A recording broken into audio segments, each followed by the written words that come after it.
আজ আপনাদের শোনাচ্ছি বিভূতিভূষণ বন্দ্যোপাধ্যায়ের অলৌকিক সমগ্র থেকে খুঁটি দেবতা। ঘোষপাড়ায় দোলের মেলায় যাইবার পথে গঙ্গার ধারে মঠটা পড়ে। মঠ বলিলে ভুল বলা হয়, ঠিক মঠ বলিতে যাহা বুঝায় সে ধরনের কিছু নয়। ছোট্ট খড়ের ঘর, খান চার পাঁচে মাঠের মধ্যে, একধারে একটা বড় তেঁতুল গাছ। গঙ্গার একটা ছোট খাল মাঠের মধ্যে খানিকটা ঢুকিয়া শুকাইয়া মজিয়া গিয়াছে। জোয়ারের সময় তবুও খালটা কানায় কানায় ভরিয়া ওঠে। ঠিক সেই সময় জেলেরা দোয়ারি পাতিয়া রাখে। জোয়ারের তোড়ের মুখে মাছ খালে উঠিয়া পড়ে। ভাঁটাটার নামিবার সময় দোয়ারির কাঠিতে আটকাইয়া আর বাহির হইতে পারে না। কাছেই একটু দূরে শঙ্করপুর বলিয়া ছোট গ্রাম।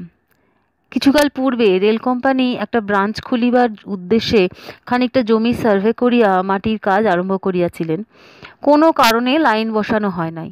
মাঠের উত্তর দক্ষিণে লম্বা প্রকাণ্ড উঁচু রেলওয়ে বাঁধটাই দুই পাশের ঢালুতে নানা জাতীয় কাঁটা গাছ, আকন্দ ও অন্যান্য বুনো গাছপালা গজাইয়া বন হইয়া আছে। আকন্দ গাছটাই বেশি।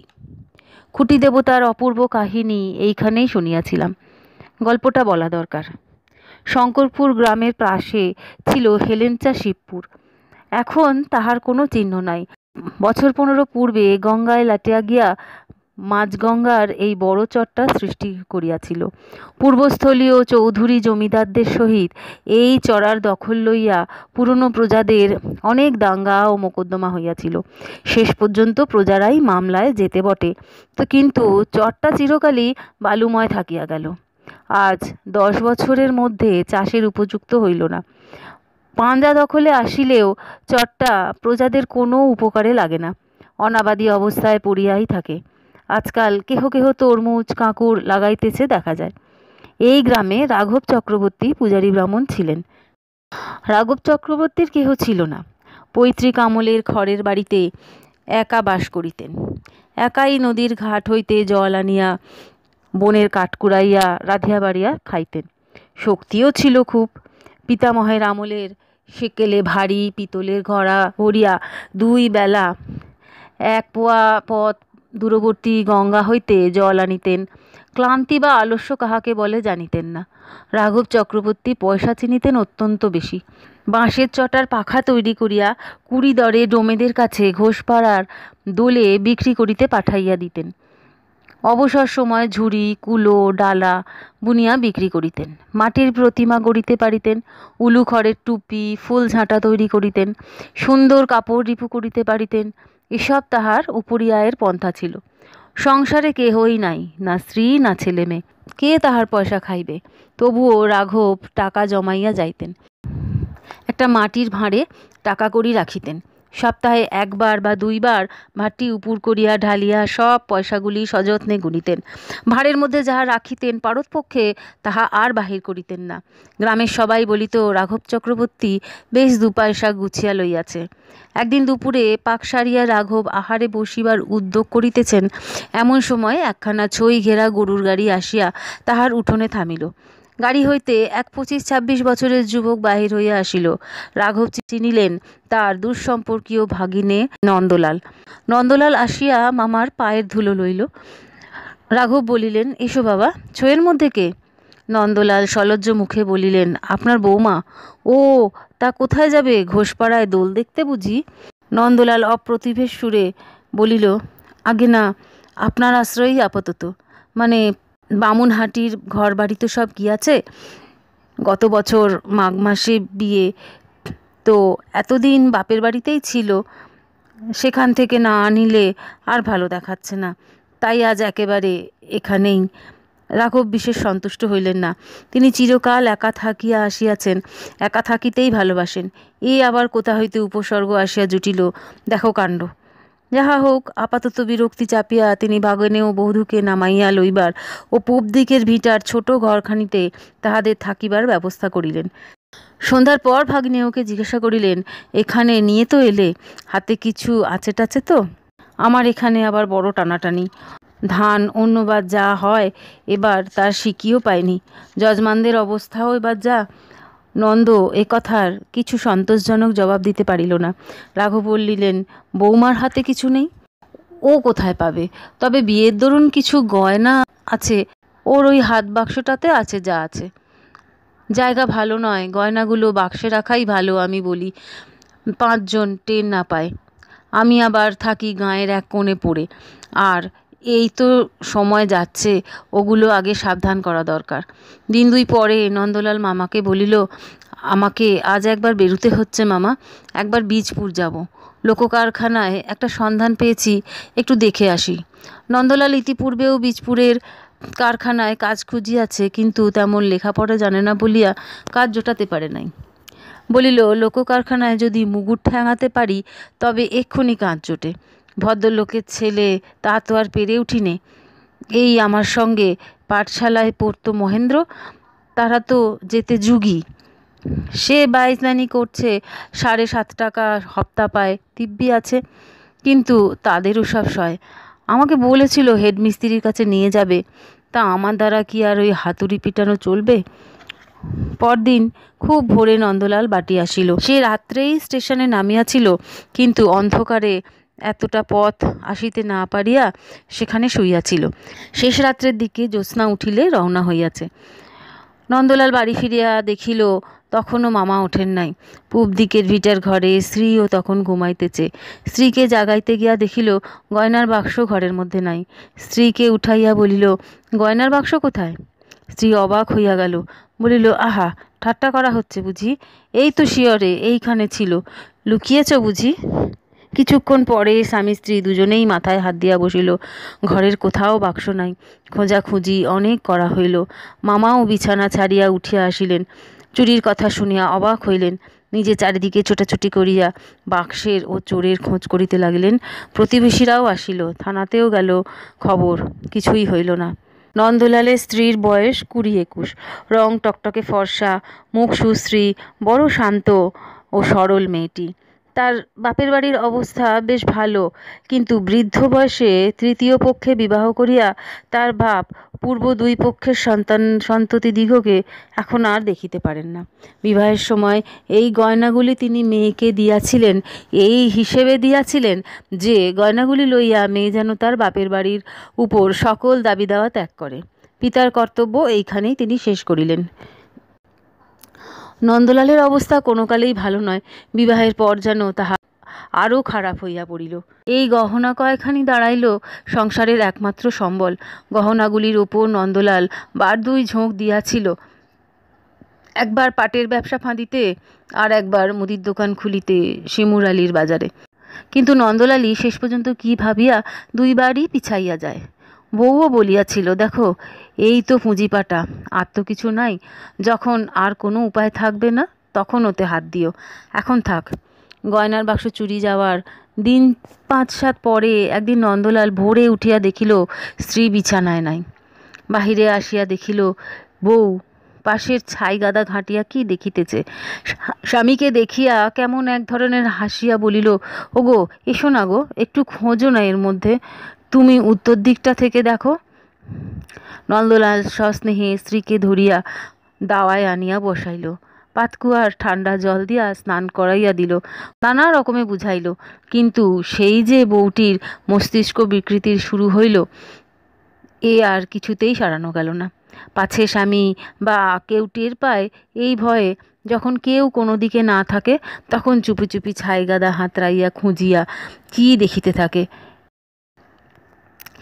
এই একমাত্র ব্যাপার ছাড়া তাহার মস্তিষ্ক বিকৃতির অন্য কোনো লক্ষণ ছিল না।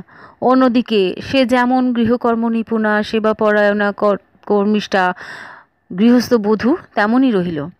একদিন সে মামা শ্বশুরের ঘরে সকালে ঝাঁট দিতে ঢুকিয়াছে। মামা শ্বশুর রাঘব চক্রবর্তী তখন ঘরে ছিলেন না।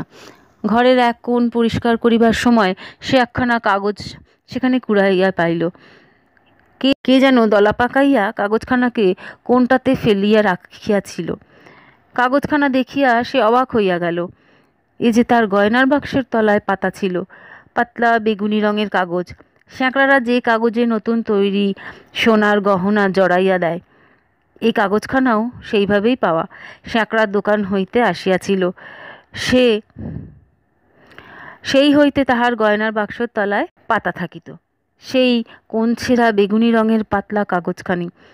বউটি কাহাকেও কিছু বলিল না, স্বামীকেও নয়, মনের সন্দেহ মুখে কাহারও কাছে করিতে পারিল না। কিন্তু ভাবিয়া ভাবিয়া শেষে তাহার খুব অসুখ হইল।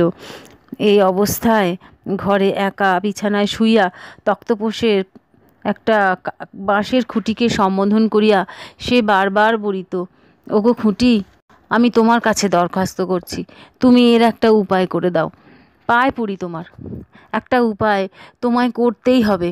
আর কাউকে বলিতে পারি না, তোমাকেই বলছি।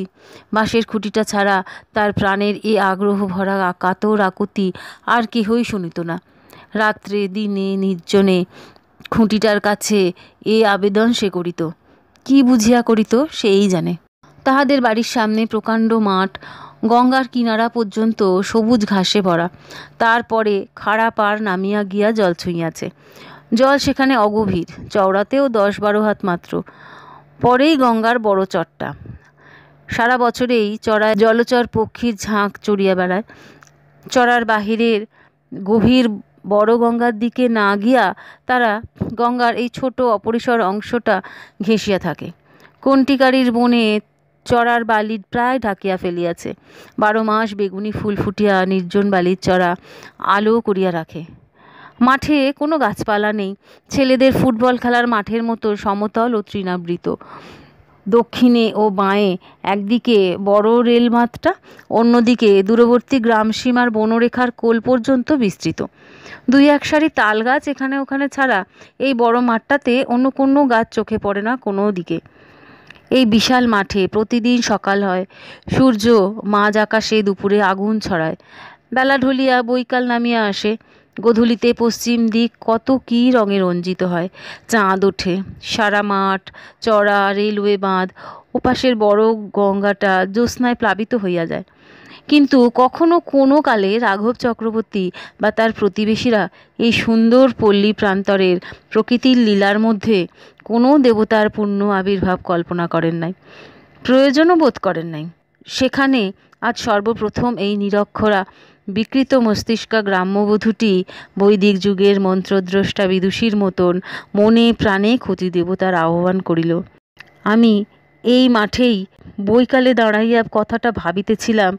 কথাটার গভীরতা সেদিন সেখানে যতটা উপলব্ধি করিয়াছিলাম এমন আর বোধহয় কোথাও করিব না। নন্দলাল স্ত্রীর অবস্থা দেখিয়া বড় বিব্রত হইয়া পড়িল। সে স্ত্রীকে ভালোবাসিত, নানা রকম ঔষধ জড়িবুটি শিকড় বাকড় আনিয়া স্ত্রীকে ব্যবহার করাইল, তিরলের পাগলি কালির বালা পরাইল, যে যাহা বলে তাহাই করিতে লাগিল। কিন্তু কিছুতেই কিছু হয় না। একটা সুফল দেখিয়া সে খুশি হইল যে আজকাল স্ত্রী সকালে উঠিয়া ছাইগাদা হাতড়াতে বসে না, তবুও সংসারের কাজকর্মগুলো কেমন অন্যমনস্কভাবে করে। হয়তোবা তরকারি পুড়াইয়া ধরাইয়া ফেলে, নয়তো ডালে খানিকটা নুন বেশি দেয়, ভালো করে কথা বলে না। ইহাই রহিল তাহার বিরুদ্ধে প্রধান অভিযোগ। 2 মাস কাটিয়া গেল। শ্রাবণ মাস। বর্ষার ঢল নামিয়া বড় গঙ্গা ছোট গঙ্গা একাকার করিয়া দিল। চর ডুবিয়া গেল, কুলে কুলে গেরিমাটির রঙের জলে ভর্তি। এই সময় নন্দলালের আর্থিক অবস্থা খারাপ হইয়া উঠিল। হাতে পূর্বে যাহা কিছু ছিল সবই খরচ হইয়া গিয়েছে, এদিকে চাকরিও জুটিল না। রাঘব চক্রবর্তী ভাগিনেয়কে খুঁটিনাটি লইয়া বকুনি শুরু করিলেন। ভাগিনেয়কে ডাকিয়া বলিলেন, কোনো কিছু একটা দেখে তো নিতে পারলে না, তা দিন কতক এখন না হয় বৌমাকে বাপের বাড়ি রেখে তুমি কলকাতায় গিয়ে কাজকর্মের ভালো করে চেষ্টা করো, নইলে আমি আর কি করে চালাই বলো, এই তো দেখছো অবস্থা ইত্যাদি। নন্দলাল পড়িয়া গেল মহা বিপদে। না আছে চাকরি, না আছে কোনো সম্বল, এদিকে অসুস্থ তরুণী বধূ ঘরে। বীজপুরের কারখানায় কয়েকবার যাতায়াতের ফলে একজন রং মিস্ত্রির সঙ্গে বন্ধুত্ব হইয়া গিয়াছিল। তাহাকে বলিয়া কহিয়া তাহার বাসায় বউকে লইয়া গিয়া আপাতত তুলিল। 2টি মাত্র ঘর, একখানা ঘরে মিস্ত্রি একলা থাকে, অন্য ঘরখানি নন্দলালকে ছাড়িয়া দিল। মিস্ত্রি গাড়িতে অক্ষর লেখে। সে চেষ্টা করিয়া সাহেবকে ধরিয়া নন্দলালের জন্য একটা ঠিকা কাজ জুটাইয়া দিল। একটা বড় লম্বা রেক আগাগোড়া পুরনো রং উঠাইয়া নতুন রং করিতে হইবে। নন্দলাল জমির রং করবার জন্য 1 মাসের চুক্তিতে নিযুক্ত হইল। রাঘব চক্রবর্তী কিছুদিনের জন্য হাঁপ ছাড়িয়া বাঁচিলেন। হঠাৎ একদিন তিনি কয়েকজন মজুর ধরিয়া বাড়ির উঠোন পরিষ্কার করাইতে লাগিলেন। শখ করিয়া একজোড়া হরিণের চামড়ার জুতো কিনিয়া আনিলেন। এমনকি পুজোর সময় একবার কাশী বেড়াইতে যাইবার সংকল্প করিয়া ফেলিলেন। আশ্বিনের প্রথম বর্ষা একটু কমিল। রাঘব চক্রবর্তীর বাড়ির চারধারের পাঁচিল গাঁথিবার মিস্ত্রি খাটাইতেছিলেন। সারাদিন পরিশ্রমের পর গঙ্গায় গা ধুইয়া আসিয়া সন্ধ্যার পরই তিনি শুইয়া পড়িলেন। এত পরিশ্রম করার পর তিনি শুইলেন বটে, কিন্তু তাহার ঘুম আদেও আসিল না। ঘুমাইবার বৃথা চেষ্টায় সারা রাত ছটফট করিয়া শেষ রাতে উঠিয়া তামাক খাইতে বসিলেন। দিনমানেও দুপুরে ঘুমাইবার চেষ্টা করিলেন, কিছুতেই ঘুম আসিল না। সারাদিন মজুর খাটাইবার পরিশ্রমের ফলে শরীর যা গরম হইয়াছে। সেদিনও যখন রাত্রে ঘুম আসিল না, তখন পাঁচিল গাঁথার জনমজুরকে বলিয়া দিলেন, এখন 2 দিন কাজ বন্ধ থাকুক। পরদিন রাত্রে সামান্য কিছু আহার করিয়া ঠান্ডা জল মাথায় দিয়া হাত পা ধুইয়া সকাল সকাল শুইয়া পড়িলেন। প্রথমটা ঘুম না আসাতে ভাবিলেন ঘুমের সময় এখনও ঠিক হয় নাই কিনা, তাই ঘুম আসিতেছে না। এপাশ ওপাশ করিতে লাগিলেন। 10টা, 11টা, 12টা। রাঘব প্রাণপণে চক্ষু বুজিয়া রহিলেন। নানাভাবে ঘুরিয়া ফিরিয়া শুইয়া দেখিলেন, ঘুম এখনও আসে না কেন? আরও ঘণ্টা 2 কাটিয়া গেল, ঘুমের চিহ্নও নাই। চাঁদ ঢলিয়া পড়িল। জানলা দিয়া যে বাতাস বহিতেছে তাহা আগেকার অপেক্ষা ঠান্ডা। রাঘবের কেমন ভয় হইল, তবে বোধহয় আজও ঘুম হইবে না ভাবিতেও বুকটা কেমন করিয়া উঠিল। আজ রাত্রে না ঘুম হলে কাল থেকে তিনি বাঁচবেন কি করিয়া? উঠিয়া মাথায় আরও একবার জল দিলেন, আবার শুইলেন, আবার প্রাণপণে ঘুমাইবার চেষ্টা করিলেন, কিন্তু কি ভাবিয়া আবার মাথা গরম হইয়া উঠিল। ঘুম যদি না আসে তাহা হইলে? রাত্রি ফর্সা হইয়া কাক কোকিল ডাকিয়া উঠিল। তখনও হতভাগ্য রাঘব চক্রবর্তী বিছানায় ছটফট করিতে করিতে ঘুমাইবার বৃথা চেষ্টা করিতেছেন। ঠিক এইভাবে কাটিয়া গেল আরও 8 দিন। এই 8 দিনের মধ্যে কি দিনে কি রাতে রাঘবের চোখে একটুও ঘুম আসিল না পলকের নিমিত্ত। রাঘব পাগলের মতন হইলেন। যে যাহা বলিল তাহাই করিয়া দেখিলেন। ডাব খাইয়া পুকুরের পচা পাক মাথায় দিবারাত পুকুরের পচা পাক মাথায় দিনরাত দিয়া থাকিতে থাকিতে নিউমোনিয়া হইবার উপক্রম হইল। অবশেষে বাঁশবেড়ের মনোহর ডাক্তারের ওষুধ ব্যবহার করিয়া দেখিলেন, কিন্তু কিছুতেই কিছু হয় না। আরও দিন 6-7 কাটিয়া গেল। রাঘব সন্ধ্যার পরই হাত পা ধুইয়া মনস্থির করিয়া শুইতে যান, কিন্তু বালিশে মাথা দিয়াই বুকের মধ্যে গুড়গুড় করে, আজও বোধ হয় ঘুম। বাকিটা আর রাঘব ভাবিতে পারেন না। রাজমিস্ত্রির দল কাজ শেষ না করিয়াই চলিয়া গেল। উঠানে জঙ্গল বাঁধিয়া উঠিল। রাঘব স্নানাহার করিতে চান না, চলাফেরা করিতে চান না, সব সময় ঘরের দাওয়ায় চুপ করে বসে থাকেন। তামাক খাইবার রুচিও ক্রমে হারাইয়া ফেরিলেন। লোকজনের সঙ্গে ভালো করিয়া কথাবার্তা কহিতে ভালোবাসেন না। পয়সার ভাঁড় উপর করিয়া গনিয়া দেখিবার স্পৃহাও চলিয়া গেল। চিকিৎসা তখনও চলিতেছে। গ্রামের বৃদ্ধ শিব কবিরাজ বলিলেন, তোমার রোগটা হয়েছে মানসিক, ঘুম হবে না এ কথা ভাবো কেন? শোয়ার আগে খুব সাহস করবে, মনে মনে জোর করে ভাববে আজ ঘুম হবে, নিশ্চয়ই ঘুম হবে, আজ ঠিক ঘুমোবো, এইরকম করে দেখো দেখি। আর সকাল সকাল শুতে যেও না, যে সময় যেতে সেই সময়ই যাবে। কবিরাজের পরামর্শ মতো রাঘব সন্ধ্যার পর পুরনো দিনের মতন রন্ধন করিয়া আহার করিলেন, দাওয়ায় বসিয়া গুনগুন করে গান গাইলেন। তারপর ঠান্ডা জলে হাত পা মাথা ধুইয়া শয়ন করিতে গেলেন। মনে মনে দৃঢ় সংকল্প করিলেন আজ তিনি নিশ্চয়ই ঘুমাইবেন, নিশ্চয়ই নিশ্চয়ই। কিন্তু বালিশে মাথা দিয়াই বুকটি কেমন করিয়া উঠিল। ঘুম যদি না হয়? পরক্ষণেই মন হইতে সেই কথা ঝাড়িয়া ফেলিয়া দিয়া ভাবিলেন নিশ্চয়ই ঘুম হইবে। পাশ ফিরিয়া পাশ বালিশটা আঁকড়াইয়া শুইলেন। ঘরের দেওয়ালের একখানা বাঁধানো রাধাকৃষ্ণের ছবি বাতাস লাগিয়া ঠক ঠক শব্দ করিতেছে দেখিয়া আবার বিছানা হইতে উঠিয়া সেখানেই নামিয়া রাখিলেন। পুনরায় শুইয়া পড়িয়া জোর করিয়া চোখ বুজিয়া রহিলেন। 8 ঘণ্টা, 1 ঘণ্টা। এইবার তিনি নিশ্চয়ই ঘুমাইবেন। বুকের মধ্যে গুড়গুড় করিতেছে কেন? না, এইবার ঘুমাইবেনই। 2 ঘন্টা, 3 ঘন্টা, রাত 1টা। গ্রাম নিশুতি, কোনো দিকে কোনো সাড়া শব্দ নয়, কাওড়াপাড়ায় এক আধটা কুকুরের ঘেউ ঘেউ ছাড়া। না, রাত বেশি হইয়াছে, আর রাঘব জাগিয়া থাকিবে না, এইবার ঘুমাইবেন। বাঁ দিকে শুইয়া সুবিধে হইতেছে না, হাতখানা বেকায়দায় কেমন মুচড়াইয়া আছে। ডান দিকে ফিরিয়া শুইবেন। ছারপোকা? না, ছারপোকা তো বিছানায় নাই। যা হোক, জায়গাটা একবার হাত বুলাইয়া লওয়া ভালো। যাক, এইবার ঘুমাইবেন। এতক্ষণে নিশ্চিত হইলেন রাত 2টা, কিন্তু নিশ্চিত হইতে পারিলেন না। একটা হাট কি মেলা কোথায় যেন বসিয়াছে। রাঘব দাঁড়াইয়া দাঁড়াইয়া দেখিতেছেন সব লোক চলিয়া গেল, তবুও 2-10 জন এখনও হাটচালিতে ভিড় করিয়া দাঁড়াইয়া শুটকি চিংড়ি মাছের দর কষাকষি করিতেছেন। ইহারা বিদায় লইলেই রাঘব নিশ্চিন্ত মনে ঘুমাইবেন। একটা লোক চলিয়া গেল, 2টা 3টা, এখনও 7 লোক বাকি। রাঘব তাহাদের নিকট গিয়া চলিয়া যাইবার অনুরোধ করিতেছেন, অনুনয় বিনয় করিতেছেন, হাত জোর করিতেছেন। তিনি একটু এইবার ঘুমাইবেন, দোহাই তাহাদের, তাহারা চলিয়া যাউক। এখনও 3 বাকি। রাঘবের মনে উল্লাস হইল, আর বিলম্ব নাই, এখনও 2 জন। এই 2 জন চলিয়া গেলেই ঘুমাইবেন। আর মাত্র 1 জন, মিনিট 15 দেরি, তাহা হইলেই ঘুমাইবেন। হঠাৎ রাঘব বিছানার উপর উঠিয়া বসিলেন। হাট তো কোথাও বসে নাই। কিসের হাট? কোথাকার হাট?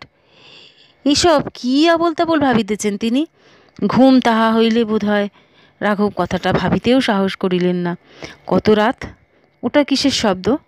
বীজপুরের কারখানায় ভোরের বাঁশি বাজিতেছে নাকি? সে তো রাত 4টে বাজে। এখনই কি রাত 4টে বাজিল? অসম্ভব। যাক, যথেষ্ট বাজে কথা ভাবিয়া রাত কাটাইয়াছেন, আর নয়, এইবার তিনি ঘুমাইবেন। অল্প একটু ঘোর আসিয়াছিল কিনা কে জানে। ভোরের ঠান্ডা বাতাসে হয়তো একটু আসিতেও পারে, কিন্তু রাঘবের দৃঢ় বিশ্বাস তিনি একটুকুও ঘুমাননি, চোখ চাহিয়াই ছিলেন। হঠাৎ একটা ব্যাপার ঘটিল। বিস্মিত রাঘব দেখিলেন তাহার খাটের পাশের বাঁশের খুঁটিটা যেন ধীরে ধীরে একটা বিরাট কায় মূর্তি পরিগ্রহ করিয়া তাহার মাথার শিয়রে আসিয়া দাঁড়াইল। ব্যঙ্গের সুরে অঙ্গুলি হেলিয়া বলিলেন, মূর্খ! ঘুমাইবার ইচ্ছা থাকে তো কালই গয়নার বাক্স ফেরত দিস। ভাগ্নে বউয়ের গয়না চুরি করেছিস, লজ্জা করে না? বীজপুরের কারখানায় বাঁশির শব্দে রাঘবের ঘোর কাটিয়া গেল। ফর্সা হইয়া গিয়াছে।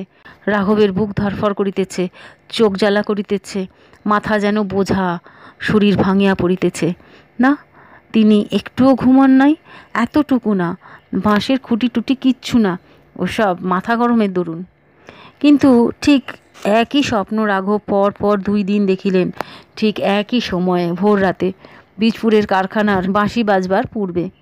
ঘুমন নাই, তবে স্বপ্ন কোথা হইতে আসিবে? বীজপুরের বাসায় অন্য কেহ তখন ছিল না। নন্দলাল কাজের বাহির হইয়াছে। নন্দলালের স্ত্রী সাবান দিয়া কাপড় কাচিতেছিল। হঠাৎ রুক্ষ চুল, জীর্ণ চেহারায় মামা শ্বশুরকে বাসায় ঢুকিতে দেখিয়া সে বিস্মিত মুখে একবার চাহিয়াই লজ্জায় ঘোমটা দিয়া উঠিয়া দাঁড়াইল। রাঘব চক্রবর্তী একবার চারিদিকে চাহিয়াই কাছে আসিয়া ভাগ্নেয় বধূর পা জড়াইয়া ধরিয়া কাঁদিয়া ফেলিলেন। বলিলেন, মা, তুমি মানুষ নও, তুমি কোনো ঠাকুর দেবতা হবে। ছেলে বলে আমায় মাপ করো। তারপর পুঁটুলি খুলিয়া গয়নাগুলি ভাগ্নেয় বধূর হাতে প্রত্যর্পণ করিলেন, কিন্তু বাসায় থাকিতে রাজি হইলেন না। নন্দলালের কাছে কিছু বলিবার মুখ নেই আমার। তুমি, মা, তোমার কাছে বলিতে লজ্জা নেই, বুঝলে না? কিন্তু তার কাছে। ইহার মাস 5-6 পরে রাঘব চক্রবর্তীর গুরুতর অসুখের সংবাদ পাইয়া সস্ত্রীক নন্দলাল গরুর গাড়ি করিয়া তাহাকে দেখিতে গেল। ইহারা যাইবার পর 7 পরে রাঘবের মৃত্যুর পূর্বে তিনি তাহার যাহা কিছু জমি জমা সব উইল করিয়া ভাগ্নেয় বধূকে দিয়া গেলেন। কিছু পোঁতা টাকার সন্ধানও দিয়া গেলেন। নন্দলালের স্ত্রীকে কাছে বসাইয়া নিজের স্বপ্ন বৃত্তান্ত বলিয়া গেলেন। বলিলেন, এই যে দেখছো ঘর, এই বাঁশের খুঁটি, এর মধ্যে দেবতা আছেন মা, বিশ্বাস করো আমার কথা। ভাগ্নেয় বধূ শিহরিয়া উঠিল। সেই ঘর, সেই বাঁশের খুঁটি। রাঘবের মৃত্যুর পর 16-17 বৎসর নন্দলাল মামার ভিটেতে সংসার পাতিয়া বাস করিয়াছিল।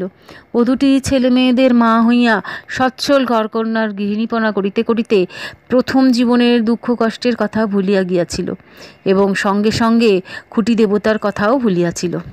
হয়তো দুঃখের মধ্যে দিয়া যে আন্তরিকতাপূর্ণ আবেগকে জীবনে একবার মাত্র লাভ করিয়াছিলেন, আর কখনো জীবন পথে তাহার সন্ধান মেলে নাই। বছর 17 পরে নন্দলালের স্ত্রী মারা গেল। নন্দলালের বড় ছেলে তখন বিবাহ কহিয়াছে, ও ঘরে বধূ আসিয়াছে।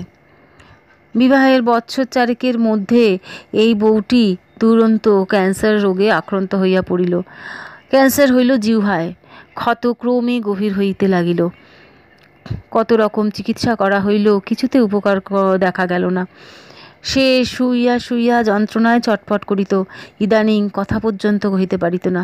তাহার যন্ত্রণা দেখিয়া সকলে তাহার মৃত্যু কামনা করিত, কিন্তু বছর কাটিয়া গেল, মৃত্যুর কোনো লক্ষণ নেই।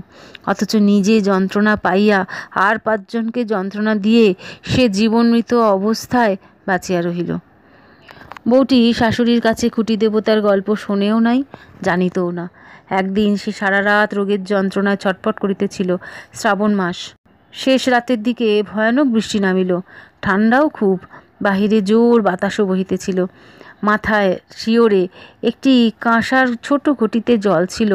1 চুমুক জল খাইয়া সে পাশ ফিরিয়া শুইতেই একটু তন্দ্রার মতো আসিল। তাহার মনে হইল পাশের খুঁটিটা আর খুঁটি নেই। তাহাদের গ্রামের শ্যামরায়ের মন্দিরে শ্যামরায় ঠাকুর যেন সেখানে দাঁড়াইয়া মৃদু হাসি মুখে তাহার দিকে চাহিয়া আছে। ছোটবেলা হইতে কতবার সে শ্যামরায়কে দেখিয়াছে, কতবার বৈকালে উঠানের বেলফুলের গাছ হইতে বেলফুল তুলিয়া মালা গাঁথিয়া বৈকালিতে ঠাকুরের গলায় দিয়াছে। শ্যামরায়ের মূর্তি তাহার অপরিচিত নয়, তেমনি সুন্দর সুঠাম সুবেশ কমনীয় তরুণ দেবমূর্তি। বিশ্বাসে মানুষের রোগ সারে।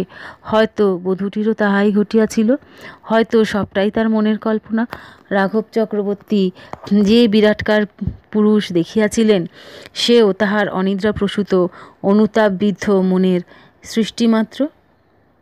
কারণ খুঁটির মধ্যে দেবতা সেই রূপেই তাহার সম্মুখে দেখা দিয়েছিলেন, যার পক্ষে সেই রূপের কল্পনা স্বাভাবিক।